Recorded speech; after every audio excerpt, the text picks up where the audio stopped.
तो साथियों, आज की इस वीडियो के अंदर मैं आपको कोई भी फंक्शन कंटिन्यूअस है या नहीं, इसका डायरेक्ट कैसे पता लगाए, वो सारा कंप्लीट बताने वाला हूं। वीडियो को अंत तक देखना, क्योंकि इसमें मैं सारे फंक्शन ले रहा हूं।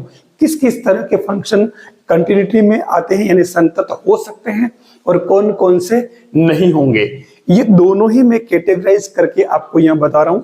वीडियो को आप फुल फ्लैश देखें और समझ लें, उसके बाद आपका क्वेश्चन कंटिन्यूटी का रॉन्ग नहीं होगा। तो साथियों, लीजिए अपन स्टार्ट करते हैं। सबसे पहली बात आती है, जैसे आपका फंक्शन है तस्मक फलन। मैं बात करूं तस्मक फलन की, ये आपके क्या बनेगा, fx इक्वल टू एक्स। ये जो फंक्शन है आप देख सकते हो, इससे क्वेश्चन जो है हमेशा ही तस्मक फलन जो वो हमेशा ही संतत होगा। क्यों? क्योंकि ये अपने डोमेन यानी x के प्रत्येक मान के लिए y का मान एक परिमित मान देता है, फाइनाइट वैल्यू। इसलिए मैं अगर बात करूं सेकंड, जैसे मैं ले लिया fx इक्वल टू k। कौन सा फंक्शन है ये? अचर फलन। अब कांस्टेंट फलन, जैसा कि ये देख रहे हो आप, कांस्टेंट फलन में भी आप x यानी कि अपने डोमेन के अंदर ये कंटिन्यूटी में होता है, संतत होता है, क्योंकि x की किसी भी वैल्यू के लिए ये k की वैल्यू यानी y की वैल्यू जो है वो k ही रहेगी, जो कि एक परिमित मान है। ठीक है, k बिलोंग्स टू r कह सकते हो। फिर आप अगर थर्ड बात करें, नेक्स्ट जो मैं लेता हूं, यहां fx इक्वल टू जैसे a0 plus a1x plus a2x square, कौन सा हो गया ये? पॉलिनोमियल, बहुपद। बहुपद फलन हमेशा अपने प्रांत में संतत होता है, कंटिन्यूअस होता है, क्योंकि आप x की किसी वैल्यू के लिए y की वैल्यू देता है, एक फाइनाइट वैल्यू। फिर हम बात करें फोर्थ ट्रिग्नोमेट्रिक फंक्शन में, जिसमें बता दूं आपको sin x और cos x, ये दोनों फंक्शन अपने डोमेन के अंदर कंटिन्यूटी में होते हैं, संतत होते हैं। मतलब आप x की किसी भी वैल्यू के लिए ये फाइनाइट वैल्यू देते हैं अपने डोमेन के अंदर, ये आपको ध्यान रखना होगा। फिर बात करें हम फिफ्थ, ये कह रहा है, जैसे आपका फंक्शन ले लेते हैं अपन fx equal to a power x, चर घातांकी फलन। ये भी अपने डोमेन के अंदर संतत होता है। आप डायग्राम को जरूर ध्यान में रखें, इनके डायग्राम के बेस पे आप क्लियर कर सकते हो कि ये कंटिन्यूटी में है, यानी x के प्रत्येक मान के लिए y का कोई न कोई फाइनाइट मान देता है। जैसे 6 में, तो ये आपके फंक्शन में अगला ले रहा हूं fx equal to log of x। ये भी आपके लोगरिथमिक फंक्शन है, ये भी अपने डोमेन के अंदर संतत होता है।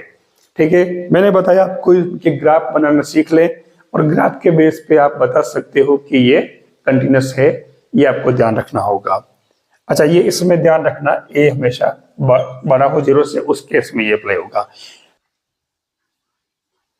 फिर नेक्स्ट आता है इसके अंदर आपके अति परवलयिक फलन, sine hyperbolic x, cos hyperbolic x और टेन हाइपरबोलिक एक्स, ये भी अपने डोमेन के अंदर संतत होते हैं, ये आपको ध्यान रखना होगा। नेक्स्ट बात करूं मैं, सबसे important, mode of x, x plus mode of x, x minus mode of x और एक्स मोड ऑफ एक्स, ये सभी फंक्शन जो है अपने प्रांत में संतत होते हैं। ऐसे फंक्शन को आपको डायरेक्ट याद रखना है। वैसे आप इनको कर सकते हो, डायग्राम से बता सकते हो, लेकिन एक मोटी चीजें अपने को ध्यान रखने की होती है, मैं उसकी बात कर रहा हूं। तो ये जो फंक्शन सारे आप देख लो, इस तरह के फंक्शन जो अगर आते हैं, क्योंकि इसमें मैंने लगभग सारे फंक्शन यूज कर लिए हैं जो संतत होते हैं, कंटिन्यूअस होते हैं अपने डोमेन के अंदर।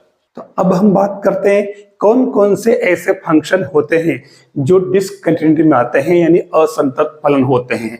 यानी असंतत का मतलब वो अपने प्रांत में किसी न किसी एक बिंदु पर वो संतत नहीं होता, कंटिन्यूअस नहीं होता है, और इसलिए वो असंतत माना जाता है। अगर एक बिंदु पर भी बदला तो उस बिंदु विशेष पर वो असंतत माना जाएगा, मतलब फलन वो असंतत ही कहलाएगा।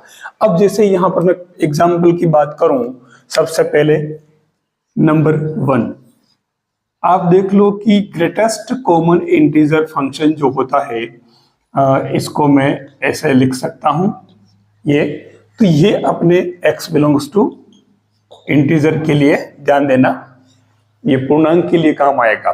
ठीक है, तो उस कंडीशन में ये असंतत फलन कहलाता है, जो कि आपको मालूम है कि ये केवल पूर्ण अंक को ही मानता है, पॉइंट वाले से ये तुरंत नीचे आ जाता है। 1.5 अगर है मान लो 1.5 और इसका ग्रेटेस्ट कॉमन इंटीजर लोगे तो क्या बनेगा, 1 आ जाएगा।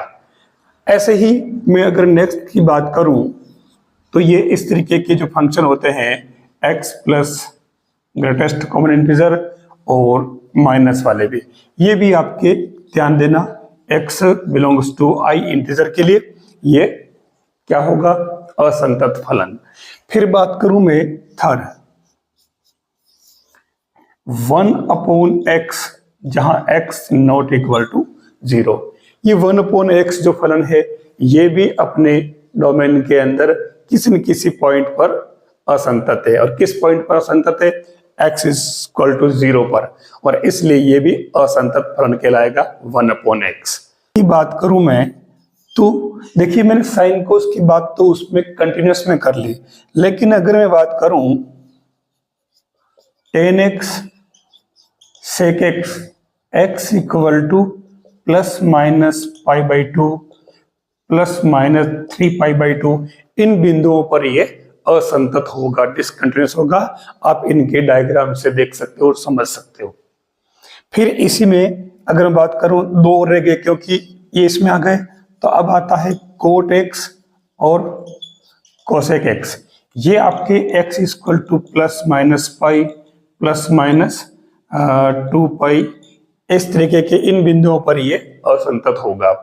तो ये ऐसे असंतत फलनों के बारे में यानी डिसकंटिन्यूटी वाले फंक्शन जो है ध्यान में आपको रखने पड़ेंगे। आप देख लो साइन 1/x कोस 1/x, ये भी आपके x इक्वल टू 0 पर डिसकंटिन्यूस होंगे। ऐसे दोनों फंक्शन को ध्यान रखना। इसके अलावा बात करूं मैं तो ये e पावर 1/x वो भी x इक्वल टू 0 पर डिसकंटिन्यूस में आएगा।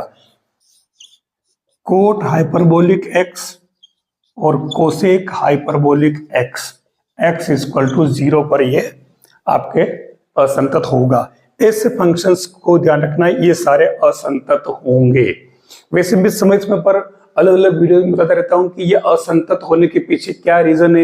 मैंने पूरा ग्राफ से इन सबको बता रखा है, और आगे मैं और जो वीडियोस ले रहा हूं जो उसके अंदर में ये फिर से रिपीट होंगे। जब ये क्वेश्चन में आएंगे ये सब टर्म्स तो मैं आपको उसके अंदर बता दूंगा। आप ध्यान से आने वाले वीडियो को भी जरूर देखें। अब ये दोनों के इधर तो आपने देख ली कि कौन कौन से फंक्शन संतत होते हैं, कौन कौन से असंतत, मोटा मोटी। अब इसमें तीसरा जो पार्ट आता है इसी में, वो आपको देखना है कि अगर आपके पास में दो फंक्शन है f(x) और g(x), ये दोनों फंक्शन अपने प्रांत के प्रत्येक बिंदु पर अगर संतत है, ध्यान देना कंडीशन ये, तो उस केस में हमारे जो फर्स्ट कंडीशन बनती है वो ये बनती है कि ये f प्लस g जो है ये भी संतत होगा अपने प्रांत में, f माइनस g भी अपने प्रांत में संतत होगा, क्योंकि f और g दोनों संतत है। ठीक है, फिर इसमें अगर बात करें c f x यानी कि कोई कांस्टेंट साथ में है तो ये भी इसमें संतत होगा। और तीसरा जो अगला आता है f x इंटू जी एक्स, ये भी संतत होगा। एक और कौन सा बच गया, डिवाइड वाला, तो ये आपके एफ एक्स अपॉन जी एक्स भी संतत होगा। लेकिन इसमें एक शर्त है, क्या, जब तक कि g x is not equal to 0। ध्यान देना, अब इसमें इस पर क्वेश्चन पूछा है आरपीसी ने, जो आपको देखना पड़ेगा, क्योंकि यूं तो ये लग रहा है कि एफ एक्स भी कंटिन्यूस है और जी एक्स भी कंटिन्यूस है, लेकिन अगर जी एक्स 0 अगर हो जाता है नीचे वाला टर्म, उस केस में ये संतत नहीं होगा। यहां आता है जी ओ एफ एक्स यानी कि संयुक्त फलन, कंपोजिट फंक्शन। ध्यान रखना ये भी आपके संतत होगा। जिसकी आपके अक्सर जरूरत पड़ती है। ये आपके मैंने दोनों पार्ट में, पहले वाले में मैंने 5 चीजें बताई है और इसमें मैंने एक चीज, यानी कि कंपोजिट फंक्शन भी वो संतत होगा यदि एफ और जी दोनों संतत है। तो आपको पहले क्या पता करना जरूरी है कि जो फंक्शन दोनों है एफ और जी वो संतत है या नहीं। उसके बाद आपको ऑल ओवर उस फंक्शन को देखना है कि वो डिवाइड में है या मल्टीप्लाई में है या प्लस माइनस में है या कांस्टेंट के साथ में या कंपोजिट में है। तो ये ऐसे आपको ध्यान रखना होगा। ये एक खास टर्म में ध्यान रखना इसमें कि इसमें जहां जहां जी एक्स इक्वल टू 0 आ रहा है उन बिंदुओं पर ये डिसकंटिन्यूस होगा। जी एक्स इक्वल टू 0 जहां पे आएगा वहां पर वो उन बिंदुओं पर डिसकंटिन्यूस होगा, बाकी सारे बिंदुओं पर ये संतत होगा। तो ये मैंने संतत और असंतत के मुख्य जो प्राइमरी जो रिक्वायरमेंट मैंने बता दी है, इनके बेस पे आप किसी फंक्शन को कंटिन्यूस फ्लो करने के लिए अंदर जाएंगे। ये अगर पहले से पता चल रहा है तो फिर आपको आगे जाने की जरूरत नहीं है। कुछ स्पेशल केसेस के अंदर ही आपको एल और RHL निकाल के देखना पड़ेगा, राइट हैंड लिमिट और लेफ्ट हैंड लिमिट। बाकी आप डायरेक्ट इन्हीं से पता लगा सकते हो। अब वो स्पेशल केसेस कौन से हैं वो मैं नेक्स्ट वीडियोस के अंदर आपको बताऊंगा। टेलीग्राम पर CMPC चैनल को अभी ज्वाइन करें और पाएं महत्वपूर्ण PDF और महत्वपूर्ण सूचनाएं। वीडियो देखने के लिए धन्यवाद। अन्य वीडियो देखने के लिए चैनल को अभी सब्सक्राइब करें।